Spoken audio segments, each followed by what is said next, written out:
we're waiting for Axel. So in the meantime, I come into this meeting with great energy, and we actually were in Ireland this weekend to have a webinar, meet some interesting people, both in the works in the fascia world, but also interested in our treatment, and that resulted in 30 to 40 people.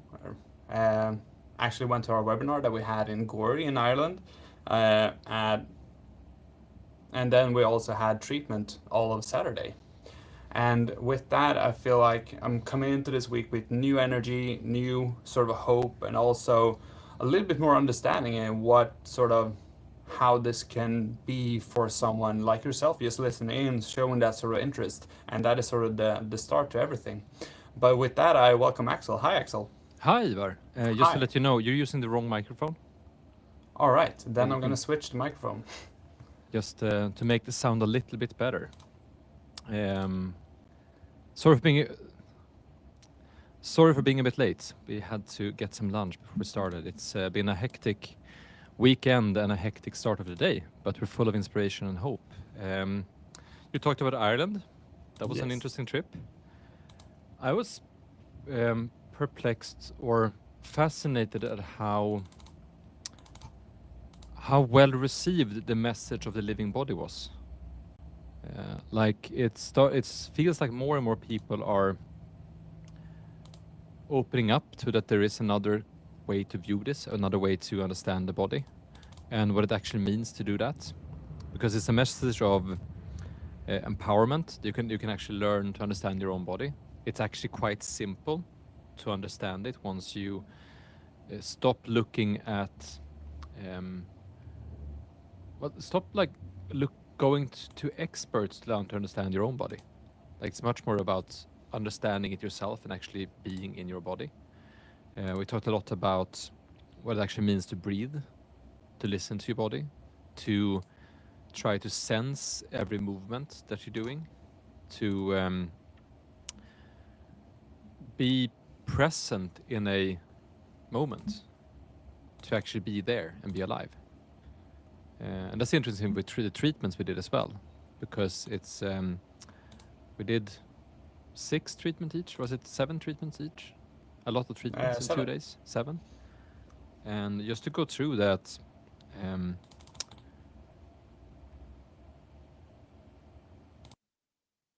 just being there, meeting someone, really asking someone, how are you? Like, really, how are you? Not as a part of a form or as a part of something else, but actually showing people, like, how are you? What's your key takeaways from Ireland, Ivar? That it's all about keeping things clear and doing the simple things to have a greater reaction on yourself, your body, and also what you can do. So, how are you continuously moving to the right conditions to give yourself the opportunity to heal or get the result that you want? And in any way, shape, or form, keeping it simple. And I think that could be that's actually the theme of the this webinar today, is the journey or the process or because you had a really interesting take, Ivar, when at the end when you summarized it all, when you talked about the crossroad, basically. Yeah. So let me give you an example of how this is from practical life, like from actual reality. So my father-in-law has had a lot of health issues throughout the years, but he's also a person who barely asks for help, and he's been through a lot. Like you can see that in his body. So when we decided, okay, we're gonna do something now. We're actually gonna start treating him. We're actually gonna start a process now for him to get better. Sometimes it's like, okay, where do I even start? Like there's so many things going on there. Where do I even start? But we decided with starting just with what we call the base treatment, which is going through the whole body, making sure there is you increase the flow, you have vibrations to increase the flow in the whole body. You work through the whole body. You increase relaxation in the whole body. So you make it feels like you have gone through it all. And then he felt better, a little bit more energized. He felt that something was happening in his body and so on. And then the next time he talked about he's now started to do some simple exercises because he wanted to keep that feeling. And then we talked about breathing, how important it is to breathe. So I gave him a challenge that he will now do deep breathing at least 5 minutes every day, like deep breaths, just to relax, get into the parasympathetic nervous system, kind of like a meditation to ground your body in a sense. And next time we had a treatment, he had actually done it. Not like I'm used to someone doing it, of 7 days they do maybe 5 or 4 and then they forget about it. He actually did it every day, and now he was started going to the gym, not for exercise but for the sauna, because that helps him relax and helps him, and he's retired, so it's not like he so and then he's going to go swimming. So from that almost hopeless position to starting doing the small things, to then feeling a little bit more alive, a little bit more driven to take care of yourself. So it's not about making that major change to really go from 0 to 100 in one straight step, but to start making those small changes that does that effect. And then you summarize it with your crossroads analogy, and I'll let you take it from there. Yeah, because everything sort of revolves around, let's say you come to a crossroad. So I'm walking down this path that is my life. And during this point, I will come to a crossroad. There is, okay, I have pain. I have something in my body that doesn't feel right. Maybe I slept a little bit weird. Maybe I have a lower back problem. There's something in my shoulder. There's something that is not right. On that crossroad, you have two different options.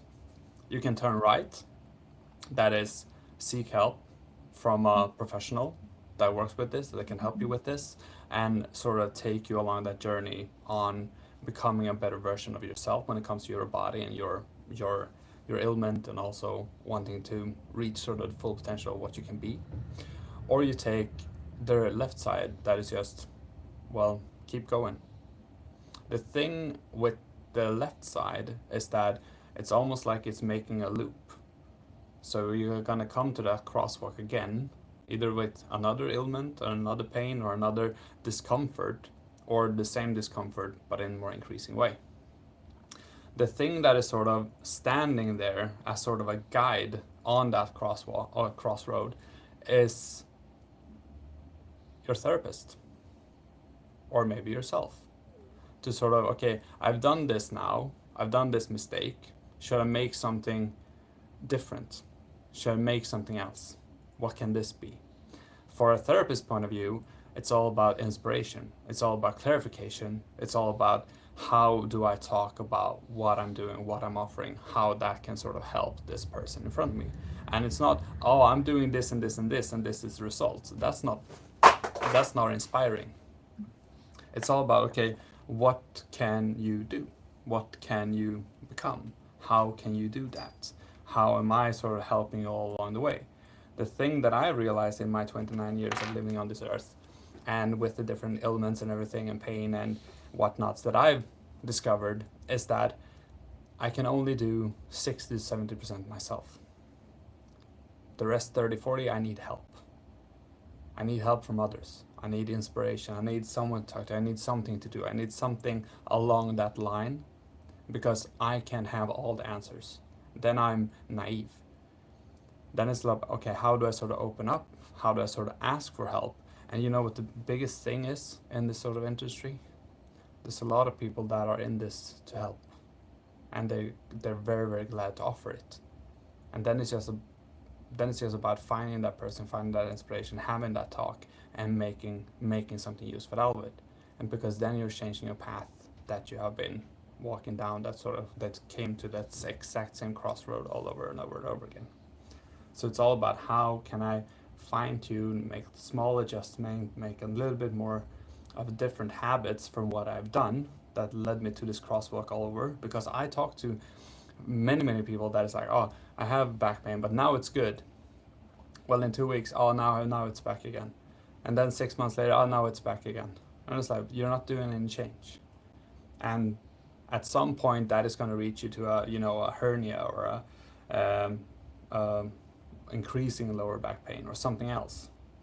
And it's like, okay, make small changes, make this sort of adjustment, and find the people that are actually that work with helping other people, and ask for that help. It doesn't make you weak; it makes you stronger. That you want to evolve. And I think another problem we have in our culture, like how we're looking at things, is that we're looking for like quick changes and quick solutions or quick fixes, but we also have a very weird perception of time. Like we're not really good at thinking that far in advance. Because, for example, if I look at myself in 5 years, where am I in 5 years? Most people tend to think about that, or tend to look at it like, in 5 years, I'm gonna be exactly the person I am today, but I'm gonna be doing different things. But if I look at myself from 5 years ago, I'm a completely different person in a lot of senses. I've learned a lot, I've seen a lot, I've been through a lot of stuff that has made me grow as a leader, as a businessman, as a therapist, as someone trying to understand the body, as a communicator.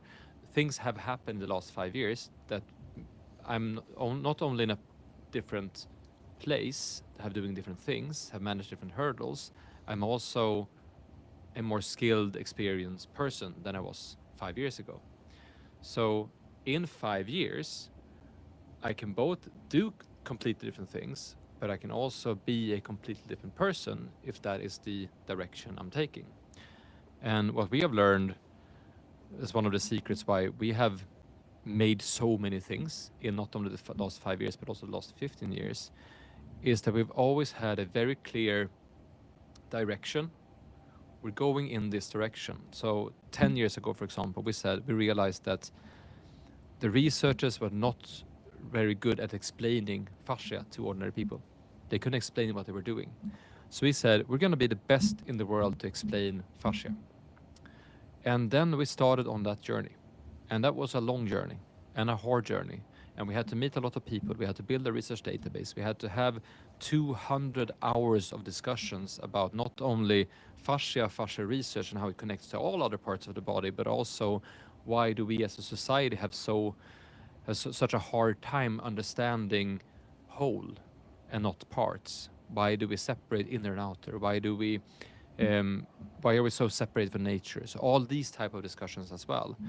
If you want to listen to them yourself, you can hear it in the English Fascia Guide. The first 10 episodes is about that journey as well. So we knew where we were going, we knew what we wanted to do, and then we just had to trust that the things we needed to learn, the things we needed to do, the people we needed to meet, the things we needed to get through to get to that point would present itself to us. And that's how I look at things now. So if I'm clear on where I want to be, so in 5 years' time, I want the fascia knowledge, the fascia treatment, and everything we're doing around this to be spread all across the world. So if I want that to happen, then I need to be open to a GP, a doctor from Ireland, getting a tip from her yoga instructor to look at the documentary about a team from Sweden, going to Sweden to hang out with these crazy Swedes for a week, planning a workshop, lecture, and a treatment session, getting them to actually fly to Ireland and hold it in 6 months' time. That's an impressive journey for someone to bring something new to a place. And I need to be open to see that this is actually happening. So if you know where you're going, you can trust that things will happen on that path, and that if you're open to it, you can learn from it. And that you don't really know, like you can't really control what's going to happen, because there's so many things that could happen. And you can't really know exactly how you're going to get there, but trust that you are going to get there if you walk in that direction. And that you are going to learn to become the person who is a person who deals with that. So we're not really good at looking, and it's not only health. Like I talked about my father-in-law, who has now started a journey to become healthy, and then doing what it takes on every step. It's also what you want to do in life, which direction you want to take. So the direction is very, if you have a clear direction, it's simpler, because then every decision you make can be a decision that either takes you there or takes you there. And life is complicated. There are a lot of gray zones, there are a lot of gray areas, there's a lot of circumstances, and some would call it excuses, but there's a lot of things going on everywhere. So it's hard to sometimes prioritize and get there. But if you always try to make it as simple as possible, is this decision, is this pathway moving towards this direction or not towards that direction? Then it's much easier to make decisions. It's harder because it could be the hard decision to make, but then you know you're on track to do what you want to do. And I think if we all work like that, because what we also talked about when we were in Ireland, what we want is almost the same. Like, it's not entirely the same, but it's almost the same.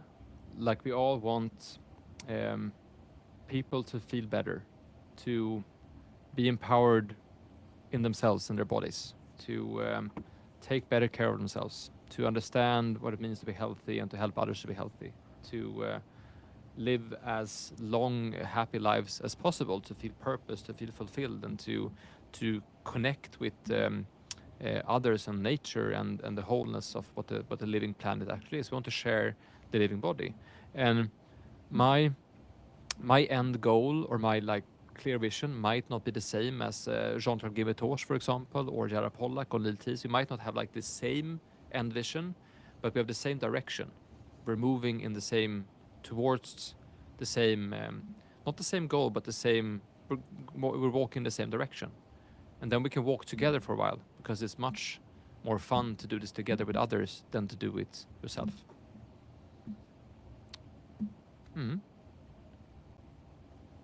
Anything to add, Ivar?